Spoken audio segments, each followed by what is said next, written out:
இன்றைய இந்த மார்க்க வகுப்பிலே நாங்கள் சென்ற வாரம் ஞாயிற்றுக்கிழமை காலையில் சொர்க்கம் சம்பந்தமான சில பொது விதிகள், அதனுடைய பொது அடையாளங்கள் சம்பந்தமாக பார்த்தோம். ஆனால் சொர்க்கத்திற்கு உள்ளே உள்ள அந்த பண்புகள் சம்பந்தமாக நம்ம என்ன செய்யலை, நம்ம பார்க்கலை. பொதுவாக சொர்க்கம் என்றால் என்ன அப்படி என்கின்ற அந்த சொர்க்க வாழ்க்கை என்பது என்ன என்கின்ற அந்த அடையாளங்களை ஒரு முஃமின் மனதில் எப்படி பொதுவாக வைத்து கொள்ள வேண்டும், அதனுடைய வாழ்க்கை முறை என்ன, அதை இஸ்லாம் எப்படி சொல்கிறது, நம்ம உண்ணுவதும் சாப்பிடுவதும் உடுப்பதும் மட்டும் தானா, சொர்க்கம் என்றால் என்ன அப்படி என்பதை பற்றி நம்ம என்ன செய்தோம் பார்த்தோம்.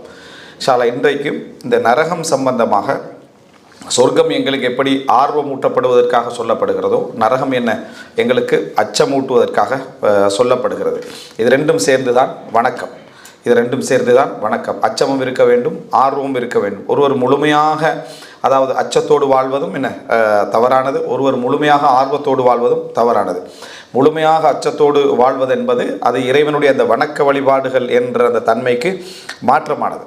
அதாவது இறைவனை நம்ம தவறாக காட்டுவதற்கு என்ன அதை என்ன செய்யும், வழிவகுக்கும். அதே போல் முழுமையாக ஆசையோடு இருப்பது என்பது இந்த உலக வாழ்க்கையை ஒழுங்காக போடுவதற்கு என்னது, அது இடைஞ்சலானது. காரணம் அந்த ஆர்வங்கள் என்ன செய்யும், உலகத்தில் நிறைய அதாவது தவறுகளை செய்ய வைக்கும், பிழைகளை செய்ய வைக்கும் என்பதை நம்ம என்ன செய்ய வேண்டும், புரிந்து கொள்ள வேண்டும். இப்போது நம்ம இந்த இடத்துல நரகம் சம்பந்தமாக படிப்பது நரகத்திற்கு உள்ளே ஒவ்வொரு விடயங்களுக்கும் ஒவ்வொரு பாவங்களுக்கும் என்ன தண்டனை என்கின்ற அடிப்படையில் அல்ல. சொர்க்கத்தை எப்படி படித்தோமோ அதே மாதிரி நரகத்துக்குள்ளே என்ன தண்டனை, ஒவ்வொரு எந்த பாவத்துக்கு என்ன தண்டனை, இந்த பாவத்துக்கு என்ன தண்டனை என்கின்ற விஷயங்கள் நம்ம நிறைய பேசியிருக்கிறோம். அது ஞாபகமூட்டப்பட வேண்டும், திருப்பி திருப்பி கேட்க வேண்டும்.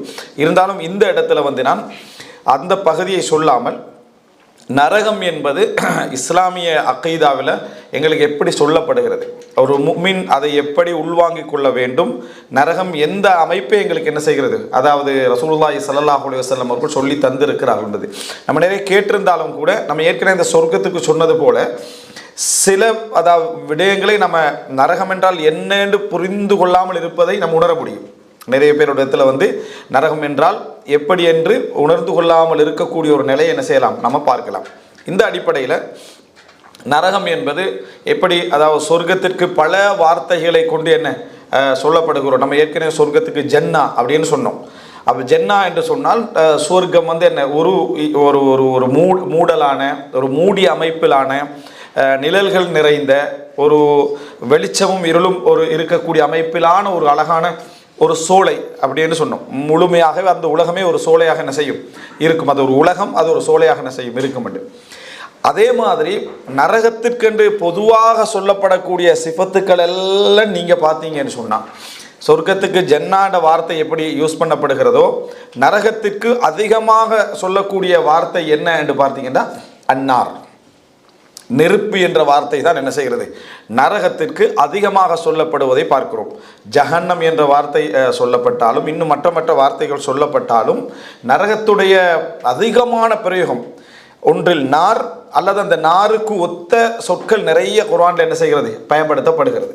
சயீர் இது போன்றவா எல்லாம் கொதிக்கக்கூடிய அந்த தன்மையை சொல்லக்கூடிய அமைப்பில் தான் நரகத்துடைய அந்த பெயர்களை நீங்கள் என்ன செய்யலாம், பார்க்கலாம். அப்போ நரகத்துடைய அந்த சிஃபத்தில் நம்ம பிரதானமான விளங்கணும் என்று சொன்னால், நரகம் என்பது நெருப்பால் ஆனது. அதை நம்ம என்ன செய்யணும், நரகத்துடைய தண்டனை என்பது பிரதானமான தண்டனை என்பது நெருப்பால் ஆனது அப்படி என்பது நம்ம என்ன செய்யலாம், நம்ம புரிந்து கொள்ளலாம். இப்போது இந்த அதனால தான் இந்த நரகத்தை பற்றி சொல்லப்படக்கூடிய எல்லா அந்த பண்புகளிலும் நீங்கள் பார்க்கலாம். அந்த அதாவது இதோடு சம்பந்தப்படுத்தி தான் என்ன செய்யப்படும், சொல்லப்படும். அதாவது சூடு என்கின்ற ஒரு அம்சத்தோடு சம்பந்தப்படுத்தி தான் முழு நரகமும் சொல்லப்படுவதை நீங்கள் பார்க்கலாம். சொர்க்கத்தை எப்படி உலகம் என்று நம்ம சொல்கிறோமோ, ஒரு வாழ்க்கைக்கான உலகம் என்று சொல்கிறோமோ, அது மாதிரியான எந்த பிரயோகமும் குர்ஆனும் ஹதீஸிலும் என்ன நரகத்தில் காண முடியவில்லை. அது ஒரு நெருப்பாலான உலகம் என்ற வார்த்தையை சொல்றதுக்கு காண முடியவில்லை. அதற்கு என்ன காரணமாக இருக்கலாம் என்றால், சொர்க்கத்தில் நம்ம விசாலத்தை விரும்புவோம், சொர்க்கத்தில் விசாலத்தை விரும்புவோம், ஆழத்தை விரும்புவோம். நரகத்தில் விசாலம் என்பது கூட ஒரு ஆறுதல் தான்.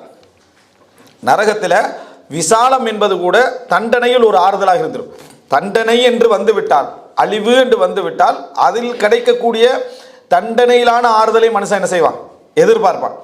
விசாலம் என்றா என்னென்னா, இப்போ ஒரு ஒரு ஒரு ஊரே எரிஞ்சுக்கிட்டு வைங்களேன், ஒரு ஊரே எரிந்து கொண்டிருக்கிற நேரத்தில் மனிதண்ட உள்ளத்தில் வரக்கூடிய ஒரு விதமான, அதாவது என்ன சொல்றது, ஒரு தண்டனைக்குள்ள வேதனைக்குள்ள ஒரு ராகத்தொண்டு வரும். அதை என்னடா எல்லாருமே அழிகிறாங்க, எல்லாரும் நாங்கள் மட்டுமல்ல, எங்களுக்கு மட்டுமல்ல இந்த தண்டனை, எங்களுக்கு மட்டுமல்ல இந்த அழிவு என்ற நேரத்தில் துன்பம் எனக்கு மட்டும் வருகின்ற பொழுது உள்ள மனோபாவமும் முழு ஊருக்குமே ஒரு துன்பம் வருகின்ற நேரத்தில் உள்ள மனோபாவமும் என்ன செய்யும், சில ஆறுதல் என்ன செஞ்சிடும், கொடுத்துரும். அது தண்டனை தான், வேதனை தான், ஆனால் ஆறுதலை கொடுத்து விடும் என்ன சொன்னால் எல்லாரும் அதில் என்ன செய்கிறாங்க, சமமாக இருக்கிறோம் என்பது. எனவே நம்ம நரகத்துடைய அந்த சப்ஜெக்டை பார்க்குற நேரத்தில் மன ரீதியாக ஒரு இறுக்கமான ஒரு வேதனையை ஏற்படுத்தக்கூடிய அமைப்பில் தான் இருக்குது. உலகம் என்ற வார்த்தையோ விசாலம் என்ற வார்த்தையோ யூஸ் பண்ணப்படலை. ஆனால் சஹீஹான ஹதீஸ்களில் நரகத்தை பற்றி சொல்லப்படுகிறது ஆழம் என்பது என்ன செய்து சொல்லப்படுது. அகலம் என்ன, அதாவது சொல்லப்படக்கூடிய ஒரு நிலைமையில நேரடியான வார்த்தைகள்ல இல்லை, ஆனால் ஆழம் என்பது என்ன செய்கிறது, சொல்லப்படுகிறது. அப்ப நினைத்து பாருங்கள், தண்டனுடைய வடிவத்தில் உச்சத்தை நரகம் என்ன செய்கிறது, சொல்கிறது. விசாலத்தை சொல்லலை, அதனுடைய அகலங்கள் என்ன செய்யலை, சொல்லப்படலை. ஆனால் ஆழத்தை பற்றி என்ன செய்கிறது குர்ஆன், அது ஹதீஸ், ரசூல் ஸல்லல்லாஹு அலைஹி வஸல்லம் சொல்லி காட்டுறாங்க. இப்போ ரசூல் ஸல்லல்லாஹு அலைஹி வஸல்லம் சொல்கிறார்கள், ஒரு சத்தம் கேட்கிறது. அப்போ ரசூல் ஸல்லல்லாஹு அலைஹி வஸல்லம் சொல்கிறாங்க, இது 70 வருடங்களுக்கு முன்னால் நரகத்திலே என்ன போடப்பட்ட ஒரு, அதாவது கல் இப்போ தான் வந்து என்ன செய்யுது, அதனுடைய ஆழப்பகுதியை நிலப்பகுதியை வந்து அடைந்திருக்கிறது என்ற ரசூல் ஸல்லல்லாஹு அலைஹி வஸல்லம். அப்போ இது ஒரு மனிதனுக்கு, அதாவது எப்பொழுதுமே ஒரு ஒரு ஒரு வேதனையுடைய உச்சத்தை சொல்லக்கூடிய ஒரு செய்தி தான் இது.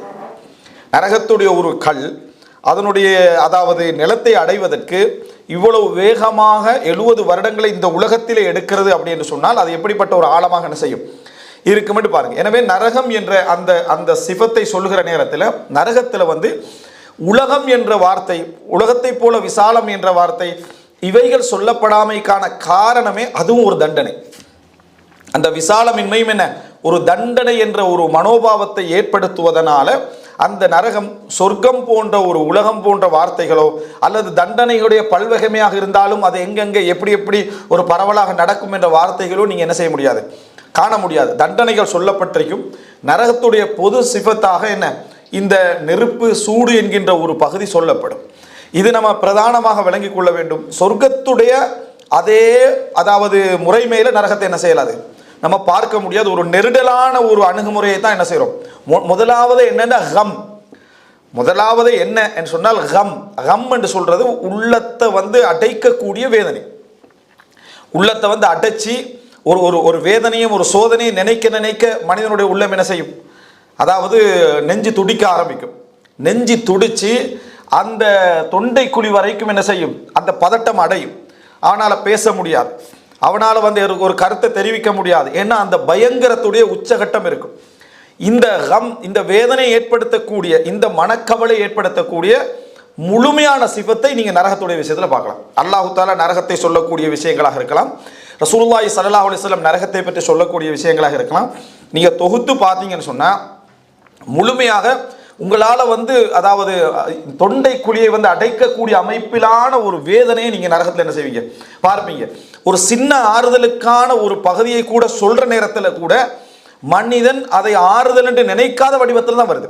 இப்போ நரகத்திலே குறைவான தண்டனை அனுபவிக்கக்கூடியவர்கள் என்று ஒன்று சொல்லப்பட்டால் மனிதன் உள்ளத்தில் என்ன வரும், அந்த தண்டனையை நான் என்ன, ஏதாவது எனக்கு ஒரு பாவத்துக்கு தண்டனை கிடைப்பதாக இருந்தால் அந்த தண்டனை எனக்கு என்ன செய்யட்டும், கிடைச்சிட்டு போகட்டும் என்று ஒரு வார்த்தை சொல்லலாம் என்று நினைக்கக்கூடிய இடங்களில் கூட அதை இஸ்லாம் உனக்கு அந்த மாதிரியான ஒரு மன ரீதியான ஒரு ரிலாக்ஸ் என்ன செய்யக்கூடாது, வரக்கூடாது என்பதனால் அந்த தண்டனை கடுமையாக இஸ்லாம் சொல்லுது. இப்போ ரசூலுல்லாஹி ஸல்லல்லாஹு அலைஹி வஸல்லம் நரகத்திலே மிக குறைவான தண்டனை அனுபவிக்கக்கூடியவர் யார் என்று கேட்டால் ரசூல் ஸல்லல்லாஹு சொல்லக்கூடிய அந்த இதை எடுத்து பார்த்தீங்கன்னா அதில் கூட நமக்கு என்ன செய்யாது, ஒரு நிம்மதியும் ஒரு ஆறுதலோ மறைமுகமாக கூட என்ன செய்வதில்லை, வருவதில்லை. ரசூல் ஸல்லல்லாஹு அலைஹி வஸல்லம் சொல்றாங்க, நரகத்தில் மிகவும் குறைவான தண்டனை அனுபவிக்கக்கூடியவருடைய செருப்பு நெருப்பால் என்ன செய்திருக்கும், ஆகியிருக்கும். அந்த நெருப்புடைய கொதிநிலை காரணமாக அவருடைய மூளை கொதிக்கும் என்றாங்க, அவருடைய மூளை கொதிக்கும் என்று ரசூல் ஸல்லல்லாஹு அலைஹி வஸல்லம் சொல்றாங்க. இப்போ இது குறைவான தண்டனைன்னு நமக்கு சொல்லப்படுகிற நேரத்தில் மார்க்க ரீதியாக நீங்க பாருங்க, மனதுக்கு எந்த விதமான இடமும் கொடுக்காத அமைப்பில் சொல்லப்படுகிறது. மனதுக்கு ஒரு ஆறுதலோ எதுவோ கொடுக்க முடியாத அமைப்பில் சொல்லப்படுறதை பார்க்குறோம். இதுதான் நரகத்தை பற்றி குர்ஆனும் சுன்னஹும் சொல்லக்கூடிய விதம். இதை நீங்கள் முதலாவது புரிஞ்சுக்கணும். நரகம் என்பது முதல் பண்பே என்னன்னு சொன்னால் நெருப்பால ஆனது என்கின்ற அவைகளோடு தண்டனைகள் சொல்லப்படுவது என்பது இருக்க, மற்ற எல்லாமே நீங்க பார்த்தீங்கன்னு சொன்னால் மனதுடைய கவலையையும் மனதுடைய கம்மையும் வேதனையும் துன்பத்தையும் அதிகரிக்கக்கூடிய அமைப்பில் தான் அது இருக்குமே தவிர, தொண்டைக்குழியை அடையக்கூடிய அமைப்பில் தான் அது இருக்குமே தவிர, அதில் நீங்கள் ஆறுதலான தண்டனை என்று சொல்லக்கூடிய ஒன்று இல்லை. அப்படியே நம்ம தேட போனால் கூட அதில் ஒரு துளியும் என்ன செய்யாது, கிடைக்காத அளவில் எதை எடுத்தாலும் சரி அதை விட்டு நம்ம தூரமாக இருக்க வேண்டும் என்ற நிலைமையில தான் நரகம் சொல்லப்படும்.